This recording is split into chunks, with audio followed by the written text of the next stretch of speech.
Bonjour, je voulais faire un petit peu complément ensuite aux deux émissions de télévision qui ont été diffusées jeudi dans Envoyé spécial et puis dimanche sur Zone Interdite pour apporter un petit peu un complément. Bon, déjà, bien sûr, on remercie les journalistes d'avoir fait leur travail ainsi que la presse écrite qui a largement relayé les différents problèmes que nous rencontrons pour dénoncer un petit peu le harcèlement sexuel, moral et puis de fonds public et de tout trafic en tout genre. Or, il apparaît, j'en ai aussi encore la preuve, c'est que l'ensemble des journalistes qui ont touché de près la RATP ont été menacés par la RATP de leur faire des procès s'ils attentaient à l'image de la RATP. Force de constater qu'il y a eu des enregistrements qui ont été faits, que ce soit pour envoyé spécial ou alors pour zone interdite, où on voit bien qu'il y a un trafic d'influence entre la direction de la RATP et M. Eslan, et ce qui devait être produit lors des émissions. Les rédactions en chef des deux télévisions ont refusé de publier, alors de peur de se retrouver en procédure contre les RATP. Et ce que je déplore dans un état de droit où la liberté de la presse doit être totale, bien sûr, avec les textes en vigueur qui permettent de les encadrer. Alors je vais apporter un complément d'information qui a été volontairement enlevé, notamment sur plusieurs affaires. Lorsque j'étais au tribunal sur le référé, ce n'était pas que sur la photo, c'était aussi sur une vidéo qui est sur mon blog, où on voit le directeur en train de s'amuser au karaoké avec M. Eslan et qui montrait les liens amicaux qu'ils pouvaient avoir ensemble. Chacun sait que M. Eslan, qui est maternelle plus 3, n'a pas pu connaître les directeurs sur le banc d'école puisqu'ils ont une différence d'âge et puis une différence de niveau. Et donc cette amitié a été liée au sein de la RATP. Et donc ce n'est pas des gens qui sont connus à l'extérieur de l'entreprise, et c'est bien cette mauvaise relation qu'il peut y avoir entre direction et syndicat, c'est-à-dire le rapport de soumission et d'allégeance, qui a créé tout ça. Alors, je vais vous faire écouter quelques passages de l'émission et apporter mes compléments. Alors là, ça concerne le passage du monsieur Eslan et sur la photo. Sous le coup d'une procédure de révocation par la RATP, Mourad Ghazli est par ailleurs attaqué en justice par Gwenaël Eslan. Ce dernier exige que la photo soit retirée de son blog et estime son préjudice à 5 000 €. L'affaire va être tranchée par le tribunal de Créteil. Gwenaël Eslan est déjà là, avec sa femme et son frère.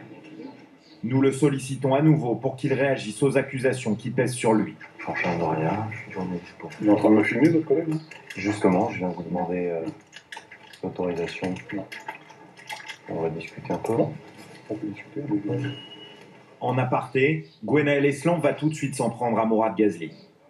Vous avez affaire à un gros mythomane. Je l'ai attaqué, voilà, pour qu'il m'enlève des trucs personnels qu'il a mis sur son blog. Il m'a pas demandé, je l'avais pas mis sur le blog, c'est tout. Donc c'est ça une affaire à deux balles. Il dit, il a mis des affaires personnelles sur son blog sans me demander l'autorisation. Et donc c'est une affaire à deux balles, donc je demande que ça soit enlevé. Dans des locaux RATP, pendant des heures de service, pendant des heures de travail, la photo qui démontre la position de la partouze qu'il y a eu dans ces locaux, avec usage d'alcool, c'est une photo à usage privé. Elle a été faite dans son domicile, elle a été faite dans une maison d'échangistes, elle a été faite dans un camp de naturistes, je ne sais pas, non, pas du tout, dans des locaux de la RATP. Et il dit, ce sont, dans ma vie privée, ce sont mes images, il ne les remet pas en cause. Il parle aussi, bien sûr, de la vidéo. Alors, pour vous en apporter la preuve, nous avons ici, donc, le tribunal des référés, et je vais vous en faire lecture un petit peu de ce qu'a considéré la même juge qui a traité donc la photo et la vidéo avec les directeurs que la presse n'a pas voulu dévoiler. L'enregistrement vidéo en cause a pour objet de montrer dans ce contexte la réalité des relations de M. Eslan, que M. Eslan entretenait avec sa hiérarchie au sein de l'entreprise ainsi que leur caractère particulièrement amical, si ce n'est très chaleureux. Dès lors, la diffusion de cet enregistrement est justifiée par l'implication de M. Eslan dans un événement important dont la presse nationale s'est fait largement l'écho, cette diffusion procédant de l'exercice légitime du droit à l'information, lequel est également protégé.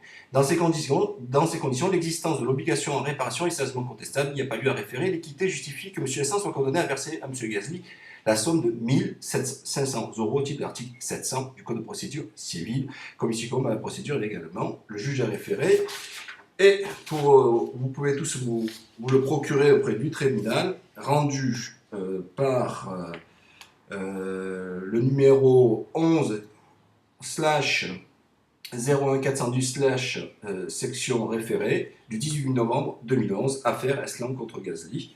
Voilà, donc je remets la procédure, et bien sûr la télévision n'a pas voulu le diffuser avec le jugement. Donc c'est pas 1000 euros, c'est 1000 euros lui et Nathalie Essler sur la photo, ça fait 2000, et 1500 euros sur la photo. Mais on va encore compléter ces deux émissions, j'en profite, vous êtes nombreux à visiter, et je vous invite encore à le faire encore plus nombreux pour ce complément de vérité. Mais sur cette photo où on le voit avec une jeune femme de la RATP, il ne dit rien. Vous trouvez ça admissible qu'on puisse emmerder un mec comme moi? Il n'a jamais rien vu à se reprocher. J'ai 25 ans de maison à RATP. Dans ma carrière à RATP, j'ai jamais eu de problème. Vous savez, je suis pas. Quand on connaît mon frère, c'est un... Alors, j'ai 25 ans de RATP et on n'a rien à me reprocher et je ne suis pas un sauvage. Voilà ce qu'il déclare donc sur Envoyé spécial qui a été bien mis. Rapport RATP, dont je veux bien sûr vous donner une lecture et je peux vous en donner copie. Compte rendu d'enquête sur le malaise dans l'équipe 4. Donc ça, c'est à l'époque quand il était salarié et pas quand il se planquait en tant que syndicaliste permanent. Donc on voyait quand il était acteur. Alors, un changement d'objectif mal compris. Dès le premier mois, le nombre d'infractions constatées a été important. De moins en moins, les agents se sont sentis poussés à en faire de plus en plus. Après la réception de la plainte des touristes allemands au sujet des 23 BIF. BIF, c'est des paiements immédiats. Et à l'époque, ils touchaient 10% sur le paiement immédiat des amendes. Les adjectifs ont changé. Les agents n'ont pas compris les nouvelles orientations par rapport à l'expérimentation du CSA. En effet, l'impact financier du changement était loin d'être négligeable. C'est-à-dire que le fait qu'il y a de l'argent en jeu sûr, on préfère taper sur les touristes pour vraiment se faire des comptes compléments. À l'époque, je vous parle ça en francs, en 87, c'était quand même l'ordre de 5 000 francs, ce qui était beaucoup d'argent en prime PV. Ils se sont demandé pourquoi on leur demandait de faire le contraire d'avant. Ils ont eu l'impression soudaine qu'on cassait l'outil qu'ils avaient construit et qu'on leur demandait de ne plus rien faire. Des conditions favorables existaient alors pour laisser émerger un leader. Il y en avait un, Gwenaël Eslan, au hasard. Disposant d'un ascendant naturel sur les agents, porte-parole des désirs de l'équipe, il a occupé une place dominante et incontestée jusqu'à cet été. Notre point, dans un premier temps, jusqu'à l'annonce des changements d'objectifs, Gwenaël Eslan a gardé sa position dominante. Un problème de personnes et d'objectifs. Dans le secteur nord, depuis le début, il y a de nombreuses plaintes dues au CSA. M. Eslan fait souvent partie de ceux qui sont incriminés dans les affaires, même si son nom n'apparaît pas. Il a un état d'esprit qui n'est pas compatible avec le service public au niveau de l'accueil notamment.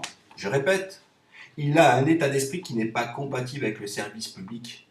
Et on garde un agent où des touristes se plaignent de se faire les poches pour des PV.